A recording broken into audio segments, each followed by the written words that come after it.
Evening, Mr. Martin. Hello, Mrs. Martin. So that was an epic night last night, wasn't it? Yeah. It was pretty hot too, wasn't it? Yeah, I know. Yeah. So I think, like we did with the Barber of Seville, I think we're getting into the mode of this. We'll just review. Yeah, we drink, play, review. Yeah. So the night after the night before. So we saw Henry V. It was a production by the Bell Shakespeare Company, and it was at the Sydney Opera House's Playhouse Theatre. So I've done some shorts and some videos of that already. It was a preview, so I've actually never seen a preview before. Yeah, it was interesting. It was actually not bad for a preview. Yeah, look, as a preview, because we've got the cheap ass tickets of $50 each, and I know the full price tickets are twice as that. We thought we'd see that just because it was a Saturday night, and I think our schedules were free last night, so that was good. So it was in Universe was in was in sync. The planets were in alignment, like last night. So as a preview, we weren't expecting the full gamut of the production. So as you see, this is the Program. of the play, and it features the actor playing Henry V. We did not see him with the crown. No, look, as you said, it was only a preview, so a lot of the smaller props may have been left out. Yeah, so I think perhaps 80 to 90% of the production were there already. So, okay, I think we'll just begin. We do have some thoughts. Mr. Martin thinks I'm more critical than him, so I'll wait for him to defend. The opening night, I think, is on Wednesday. Yes. So we got lucky last night. Just your ratings. Yeah, so we didn't have ads with the Barber of Seville, but here we go. So this is just the people behind Bell Shakespeare. So the company behind it, and they've used the Opera House for the venue. No, for a couple of times. Yeah. So we had a fun night last night. Now, I did include a short of Marion Potts because she welcomed the crowd last night, and I thought that was a really, really nice touch. I think she was worried that there might have been the odd one or two hiccups with production, but Look, we didn't really see much. well, if they made a mistake, they did a very, very good job of correcting Covering it, Yeah. and we didn't really notice much on that production side. So the short is there of Marion Potts welcoming the crowd, and look, I think the crowd appreciated it. There are some performances where they do have a Q&A when the official screening starts for this. But look, there's a lot she's written in this program, and there's fantastic history about the play itself, because Henry V does take a special place in the Shakespearean pantheon. If you are an up-and-coming actor in the theatre world, Henry V is one of those classic roles to show, hey, I'm here, I'm the bright new young person coming in to take the mantle on, because she does mention Laurence Olivier in that very famous adaptation of that, and that was, against, as she mentions, English exceptionalism against Nazism. So this is just the production photos, as you can see. Now, I don't know what you describe this little thing, little tunnel. I think there is a side view of it, which is actually the centerpiece of the whole stage. So basically, we'll go through that when we see the sets. But here's the synopsis to it, and so it's going to be showing at the Opera House until the 5th of April. So that's more than a month long before it goes around the country. So this again is some sort of analysis of this of the play itself, because it is Shakespeare. How many students have studied Shakespeare? How many students have studied Henry V? How many of it's open to interpretation? So this is the centerpiece that Mr. Martin was talking about. So this is obviously from their dress rehearsals.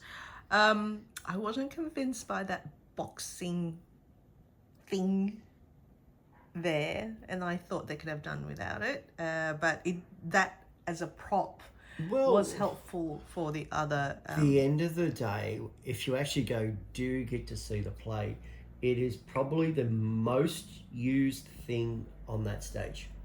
What, the boxing? The big box thing. that one, not this one in the middle. I meant this box. Oh, the boxing bags. Yeah, Well, I wasn't too convinced by that. Each boxing bag actually has a dual purpose. Yes, they do have a dual purpose, but we'll go there another time. But yes, this thing in the middle, which Henry V is standing on, or the actor playing Henry V is standing on, is actually quite Versatile. versatile. It's like the Swiss knife of the production. It literally goes from a jumping platform to a tactics table to a wall to a tunnel to, as you saw in the previous photo, where they absolutely use it for everything. It does get dismantled in a military style to be used as other things as well. It's 101 uses for it, and the dismantling is done by the actors, so it's all done by the kudos cast. to them.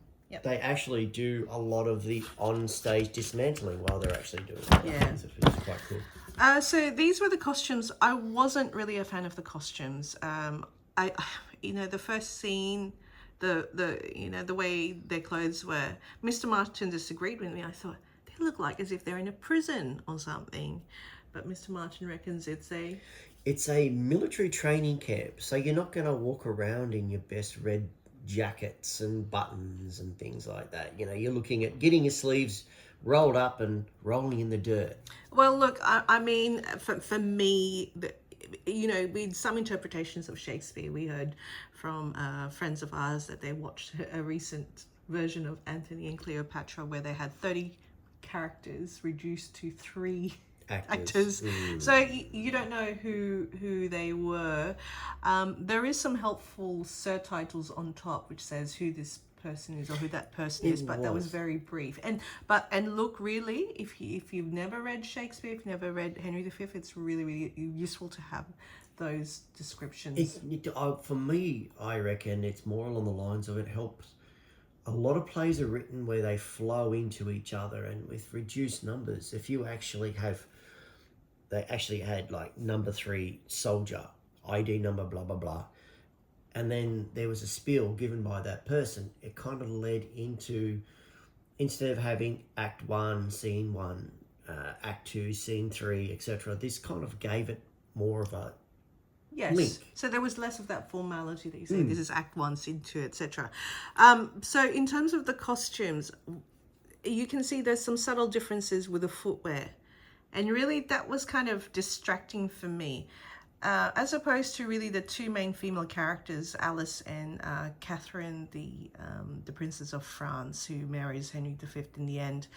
It was hard to really distinguish them until, say, maybe after 5 minutes. If you don't know who the cast is, and we really didn't know, and looking at who the cast biographies, they really were unknown. I would have preferred...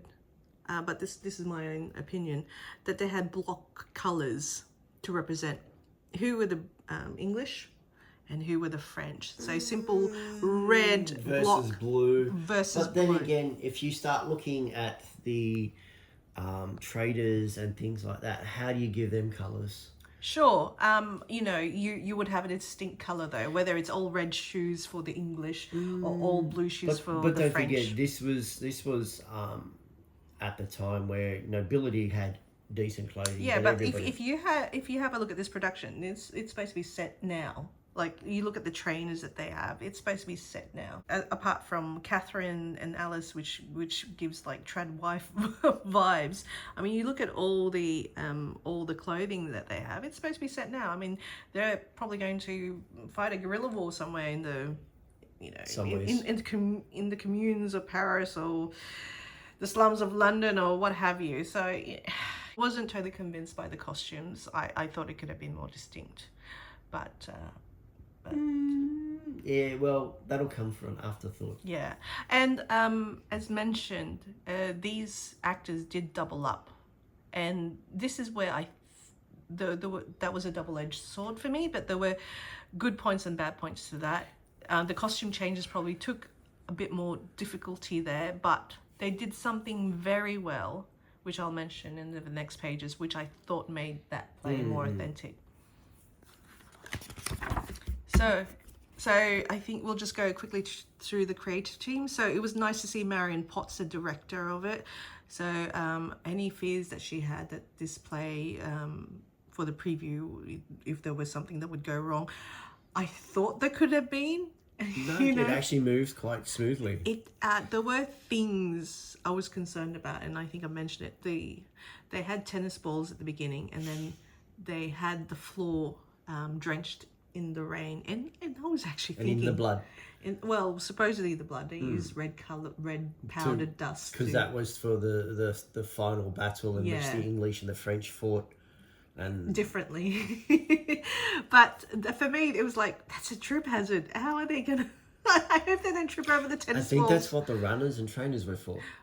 Look, as long as they were, what do you call it? H&S. A slippery proof or something. Because that's...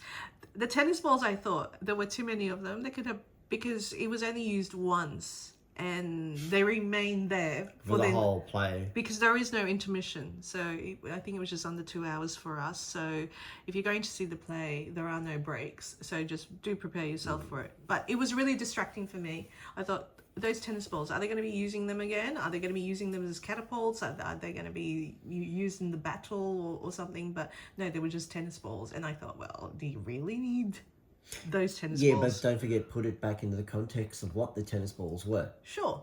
They were the gift from the French.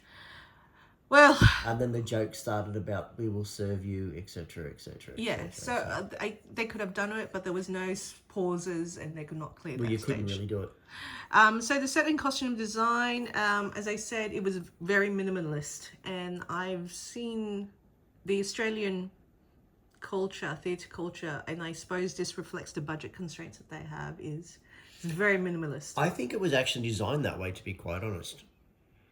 More so because when you see the production, the main centerpiece had multiple uses, and so did the punching bags. They also had multiple uses. They were representative of the training, and also the first one fell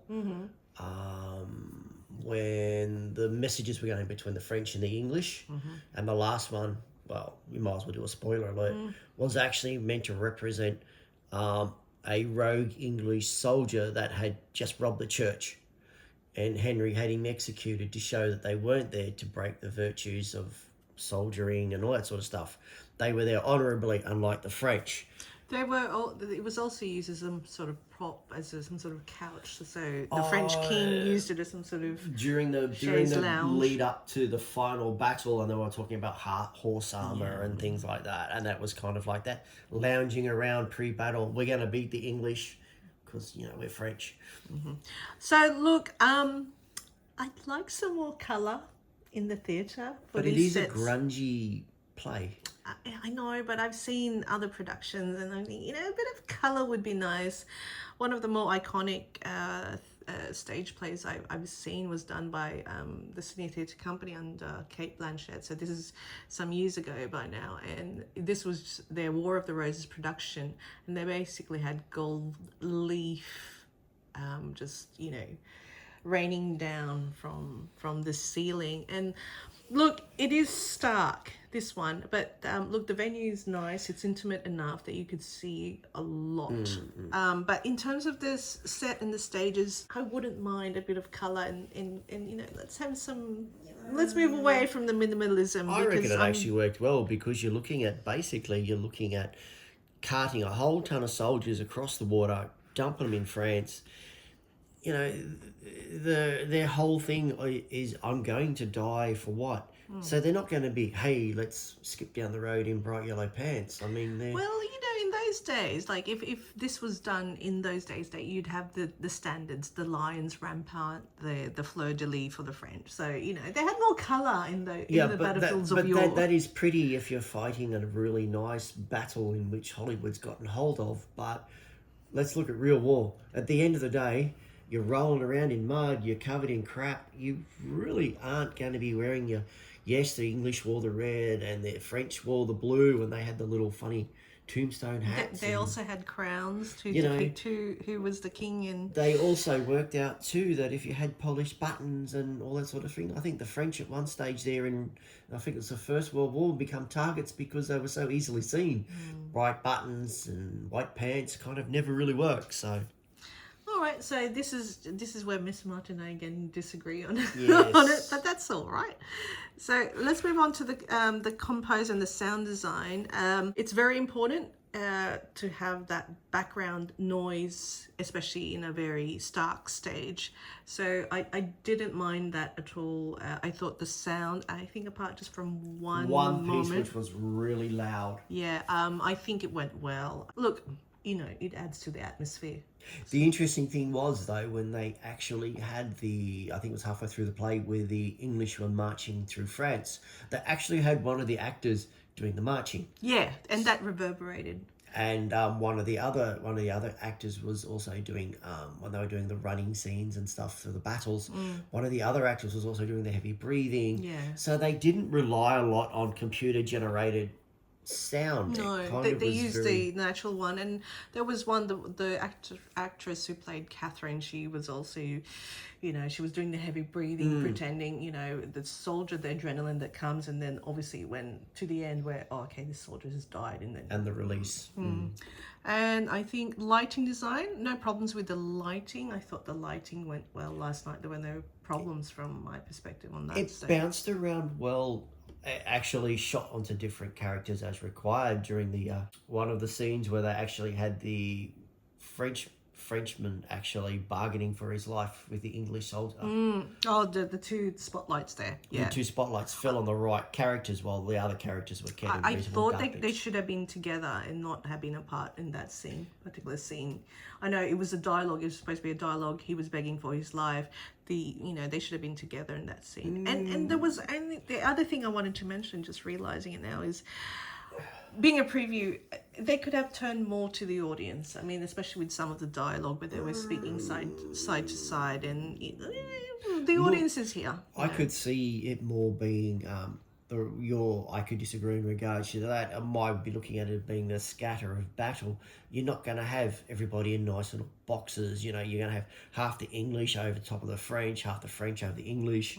You're going to be people doing side deals in the middle of the battlefield, and you're not going to have everything neat. All right. So you kind of that was well done in that sense. So look, overall, it's a minimalist design, and I think it achieved its purpose to give that atmosphere, that claustrophobic atmosphere. So there was the movement, fight, and intimacy director.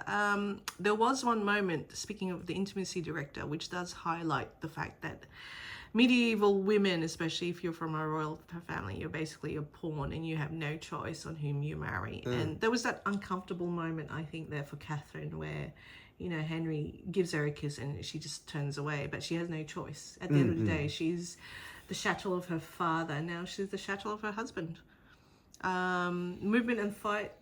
We didn't really see a mano a mano fight. It was implied more than anything. There's no swords, there's no épées, there's no fencing there, which kind of surprised me. There's no archers, there's no fight scenes, so to speak. Oh, look, there's the opening where you thought it was a prison. Yeah. It's the opening military camp where it's, your basic, fighting with the punching bags, a couple of grappling, bit of the old argy-bargy. Yeah, drop a shoulder or two in, but, it's not like you can whip out a whole training ground in something that's... Well, I suppose they are actors and they're not supposed to be, They're not exactly what you call trained to kill. Well, except for maybe the Dauphin, which I'll talk about him more.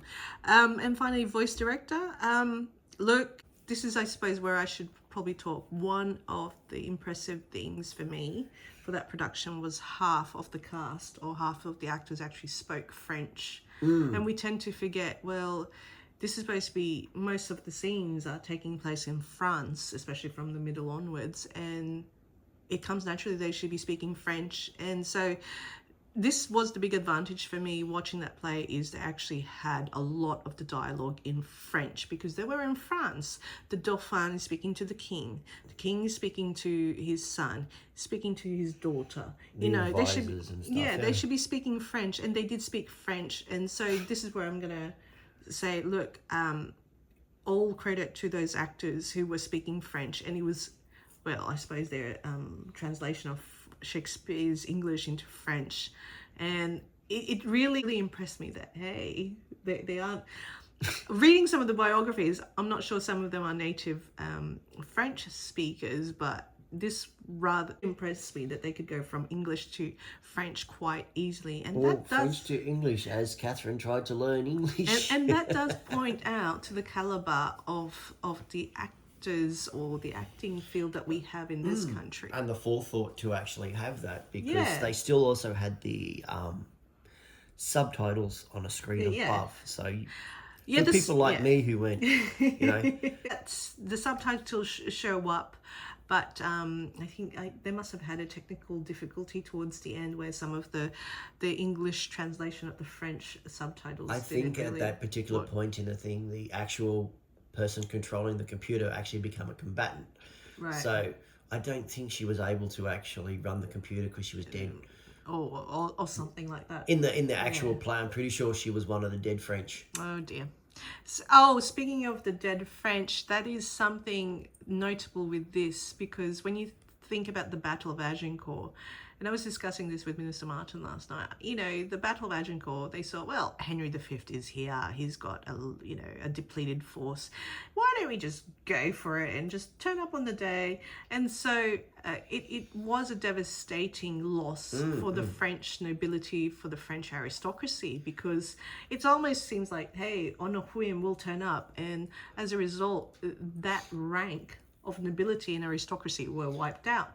And it was good in the play that they started listing all these French Dukes and lords. And stuff. Yeah, they were listing all the Frenchmen that died in battle on that day. And that is war, isn't it, at the end of the day? Well, they did say it was something along the lines of there was 120 or 126 high nobles that were killed without medium squires, barons. Yeah, you don't even want to think about the peasants that were involved in that. They never even made the count. I think they said, there was 10,000 general soldiers that were killed, but the nobility number was over 200, where the English only lost 5 or 6 main knights and dukes. That got mentioned in the play. So for the French, Agincourt was a total devastation for them, just because they did get wiped out. And I suppose that it's like World War One, isn't it? That generation, the eldest sons, the second sons, the third sons, you had such a wiping out of the English aristocracy during World War One as well. I guess though too, with that particular battle, look at it this way, is you've got an invading army, it's half depleted. It's kind of like if we weren't there, we would lose face. So you'd send, all people in, and someone in the background would go, well, John Smith's gone over, we have to go too. Yeah. So it was like a magnet of drawing. It was like, where were you on that particular battle? Oh, we were there and we were going to win, but all of a sudden it reversed around, and unfortunately the nobility got caught up in the middle of it as well. So lots of parallels to history there. I don't know if it was just a bit of arrogance or just a little bit of everything. Probably hubris, arrogance, and a bit of both. So I thought that was a good way. The French elements, the Francophile elements, I think they got it very well there, because we tend to forget that, England in those days had so much French feudalism involved since William the Conqueror, the Anglo-Normans and all that. So there's all that stuff, the history of the Plantagenets and all that. So I think we'll just now move on to the cast. We diverge from history. So, the cast starts yeah, there. so J.K. Cassey is King Henry, and as mentioned, a lot of them, this is their first time debut for the Bell Shakespeare. In all honesty, for me, I think he'd be better as Richard III. He doesn't have that gravitas that I would have hoped for a Prince Hal, or the charisma of Prince Hal. I mean, sure, there's other interpretations, and he delivered well. Look, he's got a six-pack, he undressed in front of the stage. But looking at all the other Henry V actors I've seen, there's a certain element there that's missing that would make me remember him as a memorable Henry V. Okay, this is like Figaro, isn't it? Go on. Yeah, look, I think he did a really good job, considering he was fighting and all that. No, I mean, look, the misconception of, most kings are being like basically Conan the Barbarian, something higher than the standard man. There's not much between a king and a servant, to be quite honest. The only difference is their nobility. So you're not going to have them as massive, big, hulking warriors. They're just normal people with a few bucks. Well, so as I said, he was like Figaro for me. So, I mean, he had the type, as I said, anybody who takes the Henry V actor on the stage does have a lot of pressure. And look, he delivered, but from my perspective, I wanted a more charismatic But having said that too, I Henry think, V. what was his name? The Dauphin. Sean Connery. You sure? Yeah. And in one of his acting careers, he did a lot of that type caliber actor. Well, Kenneth Branagh was a very he did Henry V, I think, or I'm sure he did Hamlet, but that's what I'm just thinking. Like there are those types where you think, But they're yes, very seasoned. yes, and that I suppose is where you are seeing this young crop, this new generation of actors. Where a lot of people are picturing 20, 30-year-old, 30-year experienced actors already playing. Well, look, I think in a couple of years' time, maybe he'll develop it. But for me, he had a bit of posture there that I thought, you know what? He would make a good Richard III as opposed to Henry V. But look, that's my perspective. Any other comments for him? No. Okay. No, All right, Westmoreland, Alex Kerwin, he died towards the end, but he's very prominent. I think he was the first one to appear on stage, and this is where he explains, yes, what's they going did a on. lot. It actually was he played a narrative role in regards to the introduction to the play. Yeah, but we lost him towards the end, so he never really returned to us, and he was replaced by Exeter, and Exeter was played by I think. Gonna flip up shortly anyway. Yes, but anyway, so this is where all right. Let's move on. The Dauphin is played by Jacques Halaby, and I was impressed by him. You talk about kings who aren't so beefy. Halaby, geez, he's a he's got the body. He looked like a rugby player, front row rugby player. Oh, he is. He's a big unit. He's muscly, and yes, he spoke French. I don't think he spoke English at all. Did he speak English at all during the play? No, he didn't. His entire character was French. Yeah, so he was the Dauphin, and he was raised in Geneva, but he's also a graduate here in Australia. So I'm sure he must speak. Oh, he speaks English, but I mean, within the realms of his play, he was French only. And I did wonder, have we imported somebody from the Paris theatre to come here?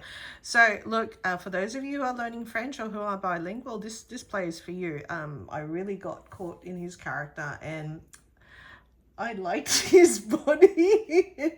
Okay, Halaby compared to Kazi, Halaby is big, he's muscly. Halaby, has a six-pack, but it's not as muscly or as well as yeah. But look, so a couple of eye candies for the ladies there. Any other comment? No. Okay, let's move on. All right. Okay, Odile Leclésio, and she plays two characters here, Alice and the messenger. So Alice is some sort of like nanny or handmaiden to Catherine over here, and she spoke French very well. There's a scene where Alice and Catherine, Alice is trying to teach Catherine English. Catherine is trying to learn, because she knows that she's in these marital games, and she and to keep the peace between England and France should be married off to the English king, because you don't. That happens. Well, the whole point is you don't kill each other because you're related to each other. But in the War of Roses shows, cousins like to kill each other more. So they played very well. The final scene between Alice and Catherine, I thought they could have done without it, because Henry V dies quite young and then leaves an orphaned. But it did leave a whole narrative in regards to the lead into Henry VI, in regards to you know, they spent, they kind of led into the whole future in regards to Henry VI, in regards to how France and England had a very uneasy truce, and Henry had a certain amount of influence in France until the point where, after his death, it seemed to shuffle more, where no one wanted to deal with France anymore because they're on the other side of the water, and it was like, let's just cut up our own country and make ourselves a lot more better. So the French were kind of by the English. Kind of, you could see why there's so much animosity between between the two. Yeah. So look, for the two main female characters, I they were very distinctive. I just noticed this information about Odile. She developed a volunteer theatre at Villawood Detention Centre. So that's nice of her to have done. So these two spoke French very well. Now Catherine, played by Ava Maiden, she's from Singapore, and I was impressed by the French accents that they both had. So as I said, I'm sure French is not their native tongue at all, but the way they have done it, it was good. Yeah, it felt like an SBS film. I still reckon the best part though was an unusual one in regards to the girls teaching. Yeah. About the it kind of ended up with a bit of upper middle class bogan in it. Yeah, but you have to with watch denials. We shall not spoil it. Michael Williams, who also played Scroop, so as you can see, playing dual roles. I suppose those type of roles, these secondary roles, they motivate and move on the play as well. And he was born in PNG. Do you have any other comments for that? It was interesting how a lot of them who played dual characters had a major character, then a small character, and the major characters were killed off. And then the smaller characters developed afterwards. Well, so. I suppose that's the nature of war, isn't it? I mean, majors and leaders who die, and then the subordinates. I think Scroop was one of the ones that did the treachery halfway through, wasn't it? They executed the two English lords for Michael Williams was the one who was supposed to, denigrate King Henry V when he was masquerading as another knight. Pretending to be. And so there was the glove issue there. So, because, why should I put my life for a king who doesn't really care about me? Yeah, which is it. Which is pretty well much true. Let's face it. The chances of, I'm giving my life away. 1 minute you're ploughing a field, they put a sailwood in your hand, you drag you to another country, and he died. So what? King goes home, he has his his big banquet, and that's it. How about for the widows that are left, the orphans that are There's left? Nothing left. Exactly. Yeah. Okay, Exeter was played by Ella Prince. Oh, I think she's English. She's from RADA in London. And so this is where I said, we had Westmoreland very prominent in the beginning, and then you had Exeter take over. Yeah. So, no, she had this blonde cut, so she was distinctive for me in that sense. Like, costumes were a bit bland for me, but the haircuts were allowed some distinction between between the actors. Yeah. Now, Joe Turner, apparently he's an old hand at this, and you could actually tell. So apparently he's appeared in several, and he's directed several other plays here, as you can see. He spoke French as well, so he played the King of France, upbraiding his son, the Dauphin. But he was introduced to us as Canterbury, the Archbishop of Canterbury. And so, he spoke in English, blah, blah, blah, and then switches straight into French. I know. I that was really, as he said, the versatility and the depth of talent there. And he was also the French soldier begging for his life at Agincourt, and it went nowhere. So I think that was good to have an old hand like Joe Turner in this play, because a lot of them have made their debuts here, for this particular play. Yeah. So I mean, I can just imagine the nerves for all these youngsters, who were appearing at the Opera House in a full crowd. Considering it's usually would be hard enough to do a standard Yeah. style play without Yeah. actually having to get into the Yeah. thous and thous and Shakespearean. Yes. Just And Montjoie, or Montjoy, but I think it's Montjoie, is played by Mararo Wanga, and he's from Kenya, and he spoke French as well. I mean, my goodness, like really bilingual for play sure, when for you sure. think about it. And considering who was doing it too, yeah. you know. And he was so this bloke played the ambassador, and then going back and forth between. And it's funny when you listen to them speaking English, and they're supposed to be French, and they have that French accent They in have English. they have that murder of the English language in Yeah. French, and it actually worked well considering 1 minute he's having a chat to the Dauphin. Yeah. Next scene, he's kind of being half dragged into the in front of Henry and having a chat to him in a accented English, like Yeah. He had a distinctive hairstyle as well. So look, that was important, just to make it clear who you are and what they are doing, because we didn't have those costumes, so to speak. So I think those were the main. and I think there's still a couple here. So really they appeared towards the end. Gray, and played by Rishab Kern. And I'm trying to think if He one was of those executed. Yeah, I He think was must one of the be. two that was executed. There was him and Well, they are supposed to be playing the Greys. So no, I think we had Ziggy last night, Ziggy Resnick.